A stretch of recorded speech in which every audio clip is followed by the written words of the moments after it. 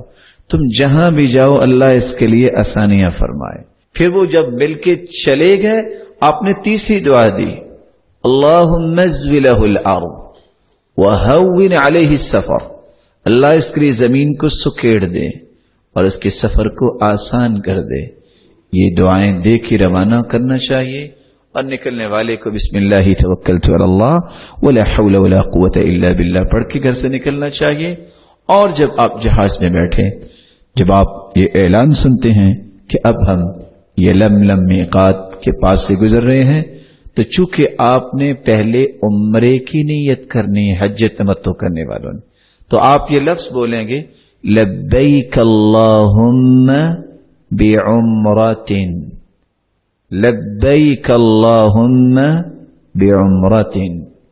اور آپ یہ بھی کہہ سکتے ہیں اگر آپ کو یہ مشکل لگے لبیک عمرہ. اتنے الفاظ بھی آپ بول دیں تو یہ الفاظ پڑھنے کے بعد آپ احرام کی پابندیوں میں آ جائیں گے اور آپ تلبیہ شروع کر دیں، لبیک اللہم لبیک لبیک لا شریک لک لبیک ان الحمد والنعمت لک والملک لا شریک لک لبیک. آپ مکہ پہنچتے ہیں، وہاں بھی دو قسم کے لوگ ہوتے ہیں. کچھ لوگوں کا ذہن ہوتا ہے جاتے پہلے طواف اور عمرہ کرنا ہے. نہیں، عبداللہ ابن عمر جب مکہ داخل ہوتے تو داخل ہونے سے پہلے غسل کرتے. اور میں آپ سے بھی کہوں گا آپ اپنے ہوٹل میں پہنچیں، اپنا سامان رکھیں، اگر آپ تھکاوٹ محسوس کر رہے ہیں آپ سو جائیں، ریلیکس ہوں. غسل کرنا چاہتے ہیں پھر سے دوبارہ غسل کر لیں. اس وقت بیت اللہ جائیں جب آپ دل کی خوشی سے آپ کو یقین ہو کہ اب میں خوب سیر ہو کے دعائیں کروں گا. کیونکہ مقصد کیا ہے؟ عبادت. اور ہم نے دیکھا ہے جتنے لوگ سیدھے ہی جانے کی کوشش کرتے ہیں کہ بس پہلے کر کے ہی سوئیں گے، وہ اس طرح دوڑ رہے ہوتے ہیں بیت اللہ کے ارد گرد اور صفا مروہ میں کہ کب ہماری جان چھوٹے اور جا کے سونے والے بنے. ارے اللہ کے پیارے بندے، تم نے یہ مال کیوں خرچ کیا؟ تم نے اتنا لمبا سفر کیوں کیا؟ دوڑ رہے ہیں، دعا پتہ نہیں ان کے منہ سے کتنی کو نکلتی ہیں. اور ہم سوچتے ہیں یا اللہ چکر بڑا ہو جائے، کوئی دعائیں زیادہ ہو جائیں. اور ان کی دوڑ کو دیکھ کے پریشانی ہوتی ہے کہ ساری دنیا آرام سے چل رہی ہے، پتہ نہیں ان کو کیا مسئلہ ہے. ہو سکتا ہے کسی ڈاکٹر نے کوئی توجہ دلائی ہو کہ ایسے کرنے سے صحت ٹھیک رہتی ہے. یہ آپ حج کے بعد بھی دوڑ کے مقابلے میں شریک ہونے کی کوشش کر سکتے ہیں. حج تسلی سے کریں، عمرہ تسلی سے کریں. آپ جب ریلیکس ہو جائیں بیت اللہ کا رخ کریں. آپ بیت اللہ میں پہلا قدم رکھیں. اعوذ باللہ العظیم وبوجهه الكريم وسلطانه القديم من الشيطان الرجيم بسم الله والصلاة والسلام على رسول الله اللهم اغفر لي ذنبي وافتح لي ابواب رحمتك. 8 روایتوں کو جمع کریں تو یہ دعا بنتی ہے. آپ یہ دعا پڑھ کے بیت اللہ میں داخل ہو.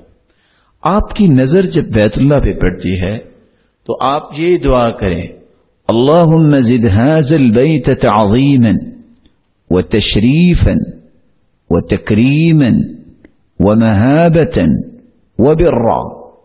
اے اللہ اس گھر کو تکریماً عزت میں اور بڑھا دے، شرف اور بزرگی میں اور بڑھا دے، ومہابتاً اس کا رعب اور بڑھا دے، وبراً اس کی نیکی کو اور بڑھا دے. یہاں ایک بات کا میں اضافہ کر دوں. کچھ لوگ آپ کو یہ کہنے کی کوشش بھی کریں گے کہ اگر پہلی نظر میں آپ جو دعا کریں گے وہ قبول ہوگی. اس کا شریعت میں کوئی ثبوت نہیں ہے. دعا تو آپ سفر میں ہیں اس وقت بھی قبول ہوگی، دعا تو آپ جہاں بھی کریں گے قبول ہوگی. میں یہ بار بار آپ کو چھوٹی چھوٹی باتوں کی اشارہ کیوں کرتا ہوں؟ جس بات کو اللہ کے رسول نے نہیں کہا وہ دین نہیں ہو سکتا. اور ہم اس بات کے مکلف ہیں کہ جو اللہ کے رسول نے کیا ہے وہ کرنا ہے. آپ جب بیت اللہ میں داخل ہوں، آپ نے احرام جو باندھا ہے اس کا استباء کرنا ہوگا. استباء کا مطلب یہ ہے اوپر والی جو چادر ہے آپ دائیں بغل سے اس کو نکالیے اور نکالنے کے بعد اس کے پہلو کو اپنے دوسرے کندھے پہ ڈالیے اور دایاں کندھا آپ کا اس وقت ننگا ہوگا. اور آپ نے اپنے طواف کو شروع کرنا ہے تو ہجر اسود سے شروع کرنا ہے. سنت یہ ہے کہ آپ ہجر اسود کا بوسہ لیں. کب؟ جب خالی مل جائے. لیکن آج کل کے ماحول کے مطابق ایسا نہیں ہوتا. پھر کیا کریں؟ سیدنا عمر کی روایت سامنے لے آئیں. اللہ کے رسول نے فرمایا تھا یا عمر انک رجل قوی فلا تؤذ الضعیف. عمر تم قوت والے ہو، تم کمزوروں کو تکلیف نہ دینا. وَإِنْ خَلَا لَكَ فَقَبِّلْ. اگر خالی مل جائے تو آپ ہجر اسود کا بوسہ لے لینا، اور اگر خالی نہ ہو تو آپ گزرتے ایک ہاتھ کا اشارہ کیجئے اور اللہ اکبر کہیے. آپ بسم اللہ اللہ اکبر بھی کہہ سکتے ہیں اور اللہ اکبر بھی کہہ سکتے ہیں. لیکن کب سے آپ نے ابتدا کرنی ہے؟ ہجر اسود. اگر پکچر سامنے آ جائے، یہ دیکھیے بیت اللہ کا دروازہ ہے، یہ اس کے کونے پہ ہجر اسود ہے اور یہاں سبز لائٹ لگی ہوگی. اگر آپ یہاں تک نہیں پہنچ سکتے تو آپ کو سبز لائٹ جہاں لگی ہے اس کے سامنے آ کے ابتدا کرتے وقت 3 کام کرنے. یہ لائٹ آپ کو نظر آ رہی. 3 کام کیا؟ سب سے پہلے یہ دعا پڑھیے اللہم ایمانا بک وتصدیقا بکتابک ووفاء لعہدک واتباعا لسنت نبیک محمد صلی اللہ علیہ وسلم. پہلی دعا. دوسری دعا اللہم انت السلام ومنک السلام فحینا ربنا بالسلام. تیسری دعا آپ اس لائٹ کی جو لائن بنی ہے جہاں آپ دیکھتے ہیں کہ ڈائریکشن میں ہم آگے ہیں تو آپ بسم اللہ اللہ اکبر اور آپ اپنا طواف شروع کرتے. یہاں سے شروع کر کے جب آپ یہاں آئیں گے تو آپ کا 1 چکر ہوگا. آپ نے ٹوٹل 7 چکر لینے ہیں بیت اللہ کو اپنی لیفٹ سائڈ پہ رکھتے ہوئے. دعائیں کیا پڑھنی ہے، کہاں کیا کرنا ہے؟ آپ 7 چکروں میں جو بھی دعا کریں آپ کو اجازت ہے. لیکن ہجر اسود اور رکن یمانی، جو کونا ہجر اسود کا ہے اس سے پہلا کونا رکن یمانی ہے. ہجر اسود سے بیت اللہ کا جو پہلا کونا ہے اس کو رکن یمانی کہتے ہیں. سنت یہ بھی ہے کہ اس کو بھی ہاتھ لگایا جائے. اگر آپ لگا سکیں تو لگا سکتے ہیں. لیکن رکن یمانی اور ہجر اسود کے درمیان صرف ایک دعا پڑھتے ربنا آتنا فی الدنیا حسنہ وفی الآخرۃ حسنہ وقنا عذاب النار. بس باقی پورے چکر میں آپ جو دعائیں کرنا چاہتے ہیں آپ پہ کوئی پابندی نہیں. یہ جو کتابیں آپ کو ملیں گی اور ملتی ہیں پہلے چکر کی دعا، دوسرے چکر کی دعا، کسی حدیث میں اللہ کے رسول نے کوئی پابندی نہیں لگائی. آپ نے ان 7 چکروں میں یہ استباء مرد کو کرنا ہے اور 3 چکر رمل کرتے ہیں اور 4 چکر جو ہے وہ مشین کرتے ہیں. رمل کا مطلب ہوتا ہے پہلوانوں کی طرح چلنا، تھوڑا سا اچھل کے چلنا. اور 4 چکر عام حالت میں جس طرح انسان چلتا ہے. یہ اچھل کے چلنے کی کیا حقیقت ہے؟ اصل میں جب مدینہ سے صحابہ واپس آئے مکے والے کہتے ہیں یہ ہم سے لڑائی کریں گے. قد وهنتم حمى یسرب، بخار نے ان کی کیا حالت کر دی، ہم سے لڑائی کر سکیں گے؟ اللہ کے رسول نے فرمایا ذرا پہلوانوں کی طرح اچھل اچھل کے چلو. اس وقت مشرک سامنے بیٹھے تھے. آپ صلی اللہ علیہ وسلم نے جب حکم دیا، جب صحابہ اس طرح چکر لگا رہے تھے تو کہتے ہیں کہ انہم غزلان، یہ تو ہرنوں سے بھی تیز ہے. تو یہ اس وقت سے سنت قرار دے دی گئی.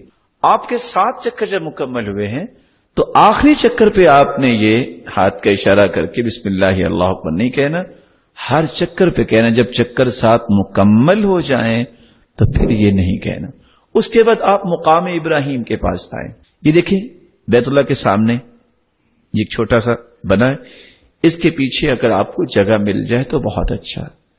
اگر آپ کو یہاں جگہ نہیں ملتی آپ اس کے اور پیچھے چلے جائیں، جہاں جگہ ملے آپ کو 2 رکعتیں پڑھنی. پہلی رکعت میں قل یا ایھا الکافرون، دوسری رکعت میں قل ھو اللہ احد. یہ پڑھنے کے بعد آپ واپس یہاں آئیں. یہ بہت خوبصورت سا دروازہ جو لگا ہے، اس دروازے اور حجر اسود کے درمیان جو جگہ ہے اس کو ملتزم کہتے ہیں. کیا کہتے ہیں؟ چمٹنے کی جگہ. آپ یہاں آئیے. اللہ کے رسول نے اپنے بازو بھی لگائے، اپنا سینہ بھی لگایا، اپنے رخسار بھی لگائے اور خوب دعائیں کریں. اب تو وقت مل سکتا ہے حج سے پہلے، لیکن حج کے ایام میں مشکل ہو جاتا ہے. یہاں جتنی بھی آپ دعا کر سکتے ہیں کریں. یہاں سے فارغ ہو کے آپ زمزم کا پانی پیئے اس نیت سے جو آپ کو سب سے پیاری نیت چاہیے. نہ زمزم لما شرب له، جس نیت سے آپ پیئیں گے اللہ وہ آپ کی نیت کو پورا فرمائیں گے. یہ حدیث کے الفاظ ہیں، نہ زمزم لما شرب له. یہ کھانا بھی ہے اور پینا بھی ہے، یہ شفا بھی ہے. امام ذہبی کو اللہ نے بہت حافظہ دیا تھا. امام ابن حجر اسقلانی جب صحیح بخاری کی شرح لکھنے لگے تو بیت اللہ جا کے زمزم پیتے ہوئے دعا کر رہے تھے، یا اللہ بہت بڑا کام کرنے لگا ہوں، امام ذہبی کا حافظہ دے دے. اللہ نے دے دیا. اور آپ حیران ہوں گے، ایک نہیں سینکڑوں قصص. زمزم دنیا کی بہت بڑی نعمت. ڈاکٹر ریاض میں ایک مریض کو دیکھتا ہے کہ جس کا آخری سٹیج پہ کینسر ہے اور اس کو ٹائم دیتا ہے کہ میں ہفتے کو آپ کو آپریٹ کروں گا. اور یہ بدھ کی بات ہے.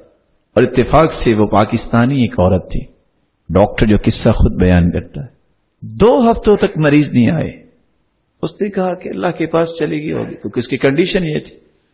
2 ہفتوں کے بعد جب وہ مریض اپنے والد کے ساتھ ہاسپٹل پہنچی، اسسٹنٹ نے فون کیا، یا ڈاکٹر خالد جاءت پاکستانیہ، وہ آپ کا پیشنٹ آ گیا. کہتے ہیں میں حیران تھا کیسے آ گئی. میں نے دوبارہ فاجريت لها الفحوصات الطبية، جب میں نے اس کی رپورٹس دوبارہ لی کینسر نام کی کوئی چیز نہیں تھی. میں نے کہا کہاں تھے تم؟ کہا آپ کی باتوں سے مجھے یہی سمجھ آئی تھی کہ اب اللہ کے پاس ہی جانا ہے.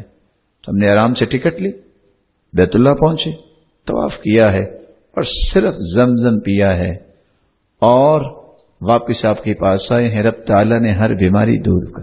آپ بھی دعا کیجیے، زمزم پیئے، چہرے پہ لگائیے، سر پہ بہائیے اور اس کے بعد آپ صفا مروہ کی طرف جائیے. صفا اور مروہ یہاں بھی 7 چکر لگانے ہیں. صفا کی پہاڑی اب تو نہیں ہے، صفا پہ چڑھتے ہوئے آپ کو 3 دعائیں کرنی چاہیے. ابدأ بما بدأ اللہ بی، 1. ان الصفا والمروة من شعائر اللہ، 2. لا الہ الا اللہ وحدہ لا شریک لہ له الملك وله الحمد وهو على كل شيء قدير. لا إله إلا الله وحده لا شريك له أنجز وعده ونصر عبده وهزم الأحزاب وحده. یہ دعائیں پڑھ کے آپ اوپر جا کے کھڑے ہو جائیے، قبلہ رخ ہو کے آپ دعا کریں جو بھی کرنا چاہتے ہیں. لیکن 3 مرتبہ اپنی دعا میں یہ ضرور پڑھیں، لا الہ الا اللہ وحدہ لا شریک لہ لہ الملک ولہ الحمد